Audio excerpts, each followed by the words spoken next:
Take it away, man. Take it away. All right.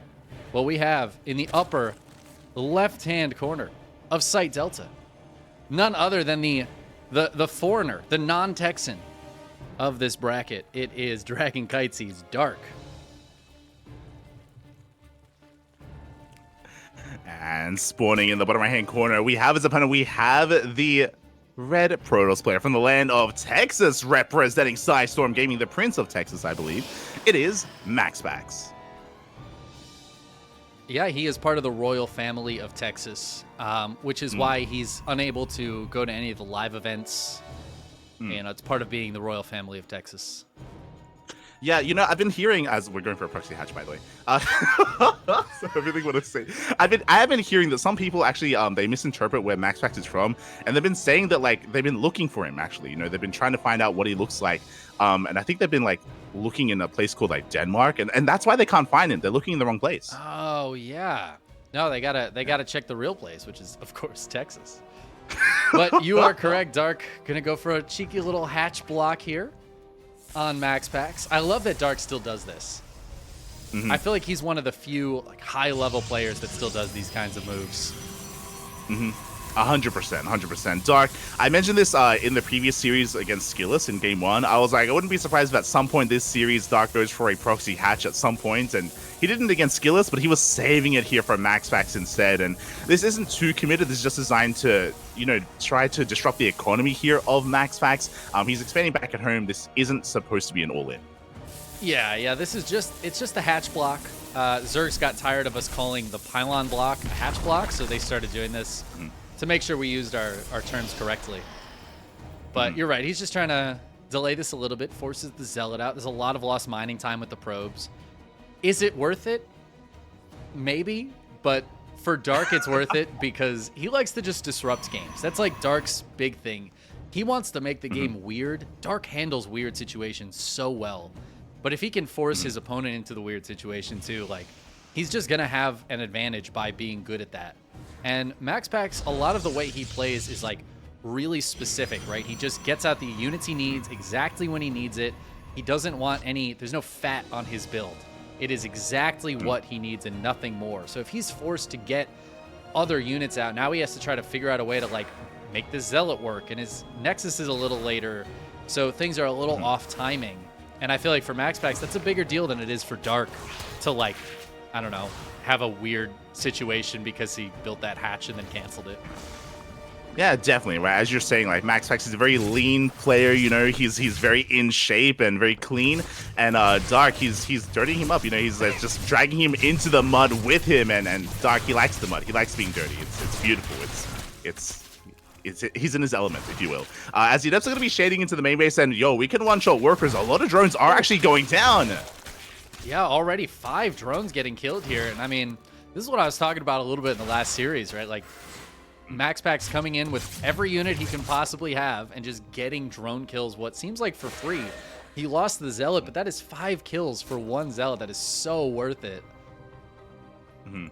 Yeah, it really is. And from here, MaxPax, he can back up. He may have taken a bit of an economic dip earlier because of the delayed expansion and also because of all the lost mining time as well. But it's well worth it. After killing all those workers, he's able to stabilize, able to keep up with Dark, and any kind of like disruption that Dark was trying to cause earlier is gone at this point.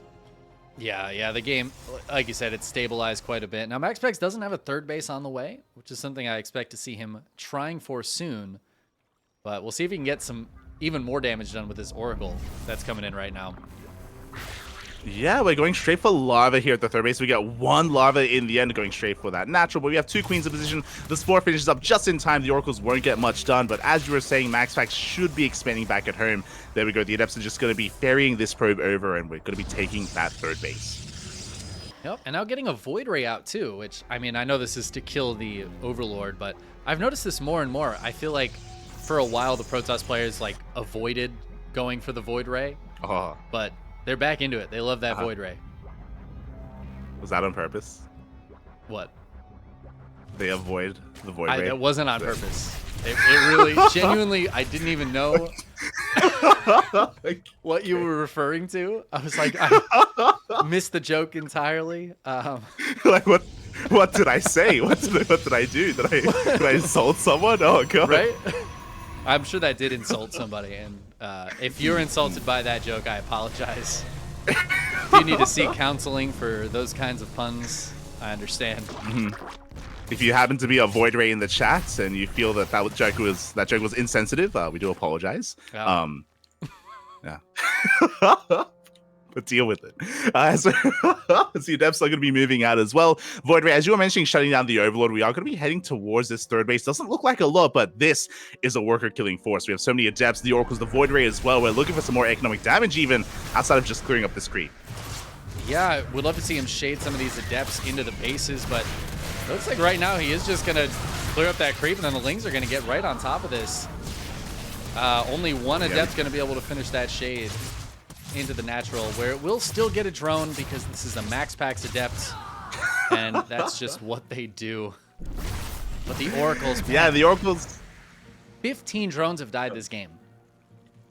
That is, oh my god, that's big damage. And I mean, Dark's down 10 workers after this. MaxPax's third base is fully up and running. This feels like a tough position for Dark. it really is. Like, he's taken a massive blow to his economy. He's got a lot of recovering to do as well. I'm curious if Dark is going to double down on aggression or try to drone up as well, as at the moment he can't really do either. The Roach Warren is still on the way, plus on melee still on the way as well, and yeah, Dark, he's just stuck at home trying to survive, trying to defend, and having a hard time doing so. And this is really the power of the way MaxPax plays, is that later on in the game, it looks like he has this unstoppable force of Blink Stalkers or whatever it ends up being, in this case charge lots. But it's because he sets the groundwork. He does all this damage early on, and the Zerg has such a tough time fighting back.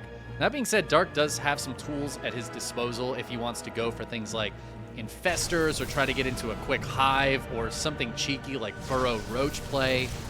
There's a lot of things Dark can do to try to come back, but he needs to get that economy rolling before he can really do too much of it. He really does, and for now it is rolling. He's up to 3-base saturation, he's on 65 workers, and I believe Dark is going to be cutting workers here. He has a fourth, but oh, actually no, he is droning up even further. He's taking additional gases, and we see why. He's going for a Spire, a bit of a Hail Mary play. There's a lot of potential with the Spire, but it takes a while to really get going, and MaxPax, he's already in his face. Yeah, MaxPax not giving him a moment to breathe. It's a massive warp in, and Dark just needs to build units now. Like you said, he had started droning a little bit more, but Roach speed isn't even done. These Roaches have no upgrades. This is going to be such a difficult fight for them to win against the Charge Lots and the Archons, and MaxPax just needs to take decent trades. They're on the same economy, and he is just pushing through this. Yeah, the Roaches are being melted here by the Archons, by the Void Ray as well. The Force Fields are good. The Queens are trapped, and the Zealots are just going ham. They're wreaking havoc here on this Zerg army. Yeah, this looks like it's going to just be too much. The +1 on the Zealots and Archons. There's the WW out of Dark. MaxPax takes what seems like an easy game one. Yeah, exactly. Showing us that, hey, even if he gets down and dirty with Dark, he embraces that as well. He was able to just get so much counter damage done. As we pointed out at the very start of the game, the snowball started rolling in favor of MaxPax's favor with that first Zealot. And with 2 Adepts, he was able to achieve so much. And that was the beginning of just those 15 workers going down and just setting MaxPax up for success. Yeah, it really is just all about that early game and the amount of damage he can get done with the first handful of units. We see it every single game. And it just feels like there's nothing to do about it. Nobody seems to be able to handle it. Yeah, exactly. I mean, Dark, he has gone toe-to-toe with MaxPax in the past, but here he did struggle to do so. Here he was on the back foot, and we'll see if Dark can recover. Again, it's still best of 3. Still best of 3, so he can come back. I'm hoping for an ace match, but at the same time, it is ESL Open Cup Americas, and I feel like a lot of these Texan players, they get a buff because of that. Yeah. Well, MaxPax has been up playing all day already, and I feel like this is probably, it's morning for Dark. Maybe he just woke up, a little bit rusty still. Hasn't played too many matches of StarCraft yet. Yeah, exactly. I hope he hasn't stayed up all night. I was mentioning this before, but Dark, he did come off the back of an ESL Asia win. Last night he did win ESL Open Cup Asia, and hopefully he got plenty of rest here in between tournaments. I think Dark probably slept. Beyond's kind of a degen. I think he probably stayed up all night. No, yeah, he's a Terran player. Yeah, 100%. Oh my god! I don't know if you're one with the meme, but my narrative is, because I'm sure you're aware that in KSL we get very few Terran signups, and it's just too early in the day. Too early in the day for them. They have to sleep. They can't wake up until deep in the afternoon. It's like you kind of joke, but that is genuinely what Beyond has told me why he doesn't sign up. Yep. So you're absolutely right. But fortunately, I think he did get some sleep because he's a Zerg player. He's a responsible human being, and now he's in the lower right-hand corner of Oceanborn. It is dark. And spawning in the top left-hand corner, we have as opponent, we have the blue Protoss player here for the land of the Americas, representing Storm Gaming. It is MaxPax. And now it's going to be a question of what does Dark do to destabilize MaxPax, or does he just try to play the full defensive game this time? Yeah, that's a good question here. And when you say defensive and dark in the same sentence, like, I have a hard time really melding that together here. It's just against everything in Dark's nature to be more defensive. But we'll see. Already, to take note, the hatchery is back at home. This time it's not across the map. That's so right. Dark, he's tempering himself a little bit. Yeah, keeping all of his buildings on his half of the map, at least for now. You know, you never know. Maybe we'll see a proxy. Also a chicken. I don't even know what a Zerg could proxy later on. Proxy Spire. I love me a good old proxy Spire. Yeah, it's a rarity, but it happens every now and then, and it's absolute nonsense. But I mean, maybe you're onto something, Doc. If you remember, he wanted to make use of that Spire in game 1. He wasn't able to just because he was too far behind. Maybe that's still on his mind. Maybe that's something that he could try to whip out here on Oceanborn. It's a tough style to make work. Like Mutas against Protoss, especially since MaxPax does open up with a Stargate every single game. So if he does get wind of a Spire early on, some Phoenixes could come out. Last game we saw the Archons. Those can be so powerful against Mutas. But Dark likes to put himself in those positions. He likes to have, again, he likes to make the game weird. So if he can go in and kill a bunch of probes with a counterattack while he's being attacked too, the game can get to a really strange place where Dark might just have an advantage. His game sense is usually very, very strong. It's one of his superpowers for Dark is his game sense and knowing when the right time to attack is. Yeah, definitely. That's definitely something that we saw in his series against Skillus as well, and we'll see if he can make use of that against MaxPax. For now, Adept's going to be threading a shade towards the unnatural natural of Dark. So far, he keeps his workers alive. We have a couple of links on the way. These are just links to deal with the Adept. We shouldn't be seeing too much aggression from him, and as you mentioned before, once again, MaxPax goes for the Stargate. Yep. Just going to see those Adepts harass until the Oracles can get in, and oh, some Lings just sneaking right in. Dark getting something done here. He's going to grab 2 probes, actually. It's causing some issues, taking advantage of the fact that MaxPax likes to just send his units immediately across the map. The Oracle a little bit late to this party. Yeah, the Adepts are trying to get some damage done across the map, but Link Speed kicks in. The Adepts are going to be completely shut down, and this is also a lot of lost mine time for MaxPax, not making use of his natural base whatsoever. The Oracle does come out, does clean this up, but now the turns have tabled, and here in the early game, Dark, he does find himself in a bit of a lead, or in a much better position than previously. That's right, the shoe is on the other foot, and that's going to be important because I think Steadfast has to eat a shoe soon, so the more feet get in that shoe, the better. Oh my, what happened? Why is he eating the shoe? Honestly, I'm not sure, but I saw that he lost a bet, a shoe-eating bet. And so I believe now he has committed to eating a shoe. I'm just hoping he doesn't no regret on us and not eat the shoe. But I think he's better than that. I'd like to think that.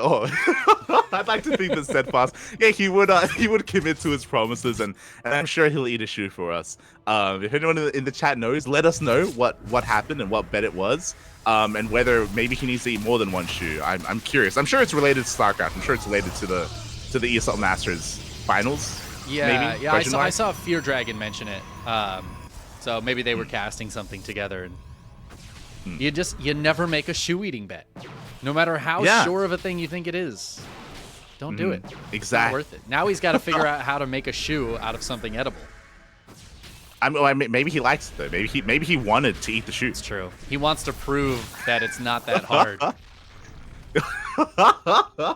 Yeah, Jake. Yeah. As we're getting into this, and we have our tech of choice, it is going to be a Stargate opener into a third base, into a Twilight Council without a forge, and we can see why MaxPax going into Glaive Adepts. Yeah, just a good old 4-gate glaives. The classic, gonna try to get some good drone kills here on Dark. Dark does have a Roach Warren and a Lair on the way, so this is pretty standard play of Dark right now. He's just droning up. He's gonna need to recognize this fairly soon, though. He needs to get those Roaches out as soon as that Roach Warren pops, because the Adepts are gonna be on their way across shortly here.